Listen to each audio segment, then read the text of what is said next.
Hello YouTube, it's Lion here with Hobbies of Man once again, and today we are doing another first impressions review. Today we are looking at Gal Gohan Volume 1, Hitomichan is Shy with Strangers Volume 1, and no matter what you say, Furi-San is Scary Volume 1. And all three of these are 7 Seas titles, as you guys can see right there. All of them are seinen as far as I can tell, or well, it doesn't really matter, but I'm pretty sure all of them are seinen because they're a little bit kind of like too slice of lifey for regular shonen magazines, and Gal Gohan specifically has a lot of etchiness to it. So as far as I remember, because I'm doing this kind of off the top of my head, all three of them are seinen, and as well all three of them are kind of rom-com slice of life things that happen in school settings. So they're all basically more or less the same kind of vibe, even though they kind of focus on different things. So let's start with Gal Gohan. So Gal Gohan is written by Mary Taiyo, as you can see right there, and like I said, it's by 7 Seas. It's a seinen, and the specific kind of like different aspect here is that this is a foodie manga. So Gal Gohan focuses on this romantic kind of situation that kind of revolves around food, right? So yeah, in terms of adaptation, I don't think this has one yet, but it would be nice to see. I would like to watch this play out on an anime, right? So yeah, the premise here is basically that there's this girl who's a gal. Her name is Maki, I think. And, all right, let me see. Yeah, no, Miku, sorry. Her name is Miku. And she does horrible at school. She basically fails at everything, but she really wants to do her best. She wants to try and kind of really is just looking for a teacher or someone to tell her, you know, it's okay, we can try again, don't worry. You know, kind of some positive reaffirmation that it's okay, right? And she gets tasked by her principal to at least get a teacher to like her enough to give her like a passing grade in order for her to be able to kind of pass the year, right? And she goes to the home ec teacher and asks him to kind of host a cooking club for her and kind of develop this kind of relationship that she needs to develop in order for the principal to give her the passing grade, right? Along the way, kind of Miku realizes that, you know, she kind of likes the home ec teacher as more than just like a teacher. She kind of likes him romantically, and the home ec teacher isn't really kind of sure that this is correct, of course, because this is age gap romances are always like this. And he kind of notices that Miku just wants someone to kind of participate with her and kind of help her get better, right? And so he does this because he wants to be a good teacher.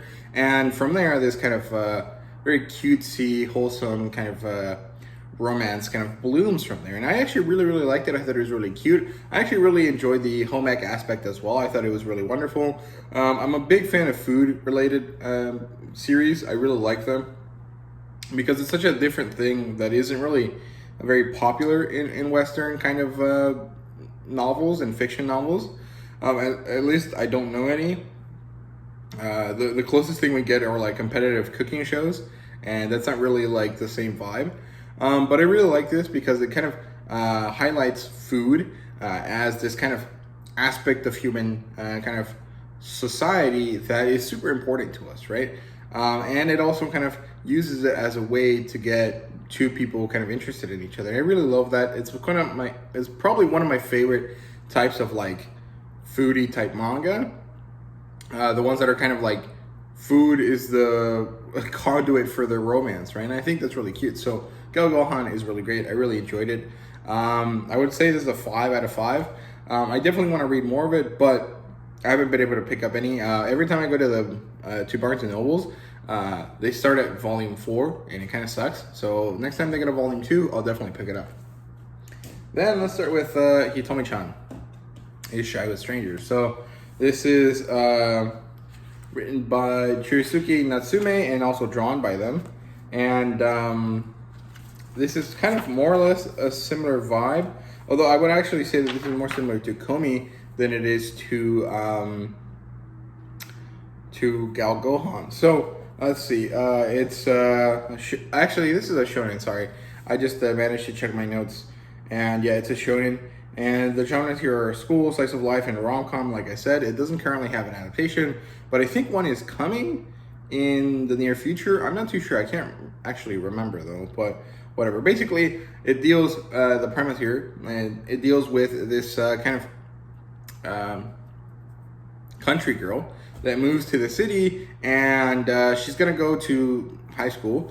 And along the way, on her first day, she meets this senpai guy. And basically, this girl has a lot of problems because she's not really able to communicate with strangers very actively. No, more like very effectively. She's very cutesy and very nice, but she has this very kind of scary looking face. She's kind of large, and well, she's kind of scary. So people are kind of unsure how to deal with her, right? But senpai is a very nice guy. Realizes that she's not really scary. She's kind of a little bit different, right? And so he takes her under his wing, and from there, this kind of cutesy relationship develops, right? And I actually really liked it. I thought it was really, really cute. It's not as good as Komi-san. It has very much like the similar kind of type of premise, but I think that Komi kind of feeds off that kind of like high school nostalgia a lot more than Hitomi-Chan does for me. And so I kind of end up liking that one a little bit more because it's like very cute, but also, damn, this gets me in the feels of high school, which I actually really liked, or generally liked, a lot more than most teenagers probably did. And this one specifically kind of is not in that same vein. This is more about developing the relationship between senpai and Hitomi-chan, and about kind of also developing the relationship between senpai's little sister and Hitomi-chan, and kind of bringing Hitomi-chan out of her shell in a kind of more like easygoing way. This also features a few stories that have to do with food, so I actually really like that as well because I love food manga, but this isn't really a foodie manga, at least I don't think so. But yeah, in terms of anything else to say, I think the art style here is a little bit less kind of cutesy than you would usually think for this type of story, but I think it's pretty nice. I like it a lot. It's very cute. So yeah, that's Hitomi-chan is Shy with Strangers. Next, let's look at No Matter What You Say, Furi-San is Scary. So this is very, very new. It literally just came out this past week, and I really liked it. I thought it was really wonderful. So yeah, let's see. Let me flip to my notes. Okay, so this is written by Seiichi Kinoue. The demographic here is seinen, and of course comedy, romance, slice of life, etc. Right? This does not have an adaptation. I don't think this is old enough to really be considered for an adaptation yet. I'm not too sure though. I don't know, because I'm looking at it from like an American's perspective.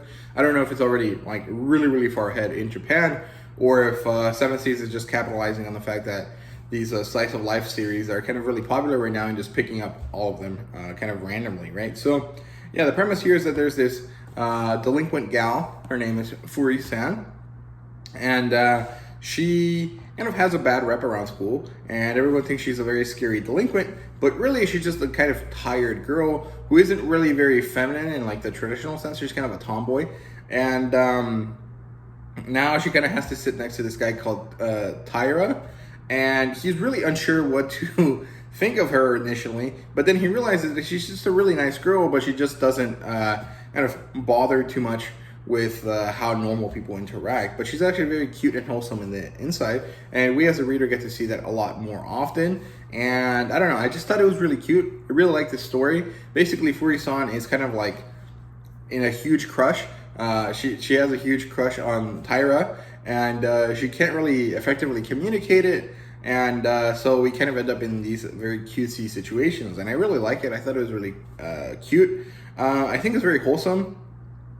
But I don't know. I'm not too sure if it's my favorite thing yet, but it's definitely quite good. I would definitely buy volume 2. I would rate this a 4 out of 5. I definitely liked it, and it actually gave me quite a few laughs.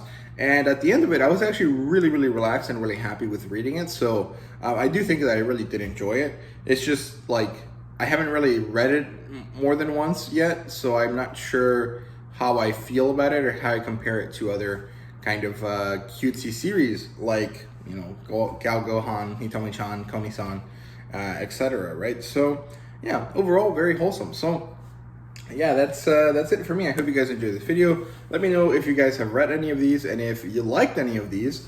And if you didn't, let me know as well, because it's always interesting to hear what other people have to say about books like these. Especially because it always feels like guys really like these. It's always kind of funny because you wouldn't really think that this is something that guys would gravitate towards, but it's kind of fun. But yeah, so let me know what you guys think. Let me know down in the comments. And yeah, thank you guys very much for watching. I really do appreciate it, and see you guys later.